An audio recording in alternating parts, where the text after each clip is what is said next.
ये कथा रामायण की अनुसार है, जो महाकाव्य के रूप में प्रसिद्ध है।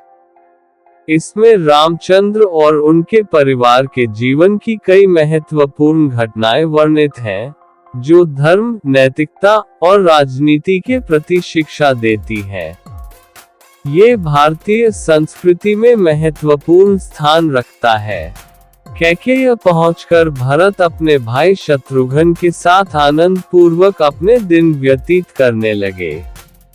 भरत के मामा अश्वपति उनसे उतना ही प्रेम करते थे जितना कि उनके पिता राजा दशरथ। मामा के इस स्नेह के कारण उन्हें यही लगता था मानो वे ननिहाल में न होकर अयोध्या में हो।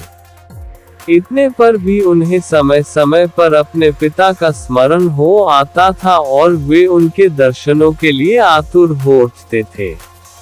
राजा दशरथ की भी यही दशा थी। यद्यपि राम और लक्ष्मण उनके पास रहते हुए सदैव उनकी सेवा में संलग्न रहते थे, फिर भी वे भरत और शत्रुघ्न से मिलने के लिए अनेक बार व्याकुल हो उठते थे। समय व्यतीत होने के साथ राम के सद्गुणों का निरंतर विस्तार होते जा रहा था। राजकाज से समय निकालकर आध्यात्मिक स्वाध्याय करते थे। वेदों का सांगोपांग अध्ययन करना और सूत्रों के रहस्यों का समझकर उन पर मनन करना उनका स्वभाव बन गया था। दुखियों पर दया और दुष्टों का दमन करने के लिए सदैव तत्पर रहते थे।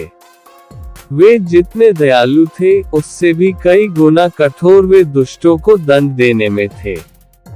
वे न केवल मंत्रियों की नीतियुक्त बातें ही सुनते थे, बल्कि अपनी ओर से भी उन्हें तर्क सम्मत अकाट्य युक्तियां प्रस्तुत करके परामर्श भी दिया करते थे।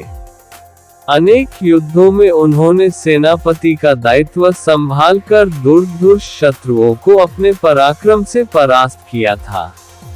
जिस स्थान में भी वे भ्रमण और देशाटन के लिए गए, वहां के प्रचलित रीति रिवाजों, सांस्कृतिक धारणाओं का अध्ययन किया, उन्हें समझा और उनको यथोचित सम्मान दिया।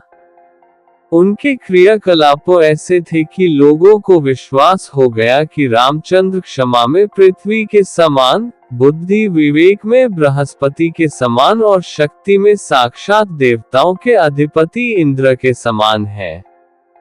न केवल प्रजा वरन स्वयं राजा दशरथ के मस्तिष्क में यह बात स्थापित हो गई थी कि जब भी राम अयोध्या के सिंहासन को सुशोभित करेंगे, उनका राज्य अपूर्व सुखदायक होगा और वे अपने समय के सर्वाधिक योग्य एवं आदर्श नरेश सिद्ध होंगे।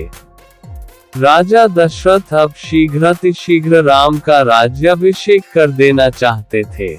उन्होंने मंत्रियों को बुलाकर कहा, हे मंत्रीगण, अब मैं वृद्ध हो चला हूँ और रामचंद्र राज सिंहासन पर बैठने के योग्य हो गए हैं। मेरी प्रबल इच्छा है कि शीघ्रातिशीघ्र राम का अभिषेक कर दूं। अपने इस विचार पर आप लोगों की सम्मति लेने के लिए ही मैंने आप लोगों को यहाँ पर बुलाया है। कृपया आप सभी अपनी सम्मति दीजिए। राजा दशरथ के इस प्रस्ताव को सभी मंत्रियों ने प्रसन्नता पूर्वक स्वीकार किया। शीघ्र ही राज्य भर में राजतिलक की तिथि की घोषणा कर दी गई और देश देशांतर के राजाओं को इस शुभ उत्सव में सम्मिलित होने के लिए निमंत्रण पत्र भिजवा दिए गए। थोड़े ही दिनों में देश देश के राजा महाराजा, वनवासी ऋषि मुनि, अनेक प्रदेश के विद्वान तथा दर्शकगण इस अनुपम उत्सव में भाग लेने के लिए अयोध्या में आकर एकत्रित हो गए।